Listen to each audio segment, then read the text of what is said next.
Most men want a wife, but they think like boys. Let's flip the mirror. Because while most men are busy pointing fingers at women, it's time we expose the mindset that destroys men long before the marriage even starts. Every man wants a wife, but not every man is thinking like a leader, builder, or protector. Here are the 5 types of male minds, and why only one is built for legacy. The egomaniac, he thinks leadership means loudness. This one confuses dominance for direction. He barks orders, demands submission, quotes random scriptures about being the head. But behind the bravado, he's fragile. He can't take correction. He fears being questioned, and he sees disagreement as disrespect. So he marries a doormat, not a partner. But here's the irony. Even doormats eventually gather dust, resentment, and bounce. Because a woman can only follow strength that leads with vision. And ego without direction is just noise with muscles. The gang puppet, peer-driven, pack-controlled. This man can't move without group chat approval. He's a slave to cliques, alpha podcasts, and social media philosophers. He doesn't think, he copies. He doesn't decide, he polls. Every decision, crowdsourced, every move, Instagram filtered. He doesn't marry for legacy, he marries for validation. And when trouble hits, he asks strangers on Reddit what to do. But legacy is not a group project. If you need a hype team to act right, you're not ready for a wife, you're ready for rehearsal. Mama's boy, or pastor's puppet, outsources his masculinity. This man's mind is rented out to his mother, to his pastor, to his spiritual mentors. He can't lead a family because he's still taking notes from childhood trauma and religious guilt. Every argument ends with, "My mom said," "My pastor thinks." He doesn't need a wife. He needs closure. And the moment his woman steps out of line, he doesn't fix it.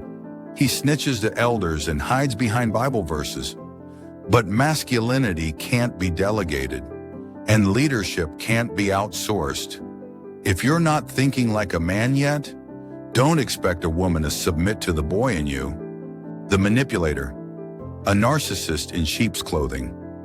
He plays the long game, sweet, charming, calculated.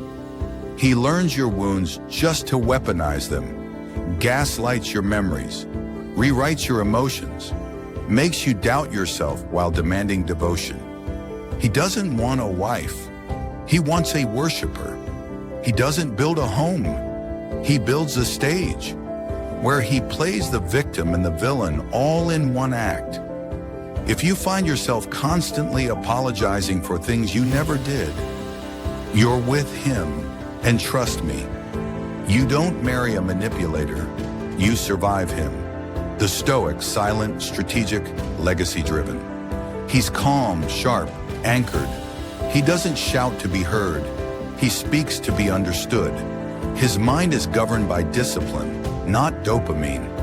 He knows who he is, where he's going, and what kind of woman fits that mission. He doesn't beg, he doesn't chase. He attracts by being consistent. When storms hit, he's unshaken. When she panics, he provides perspective. And when the house is quiet, he's not plotting escape. He's building empires.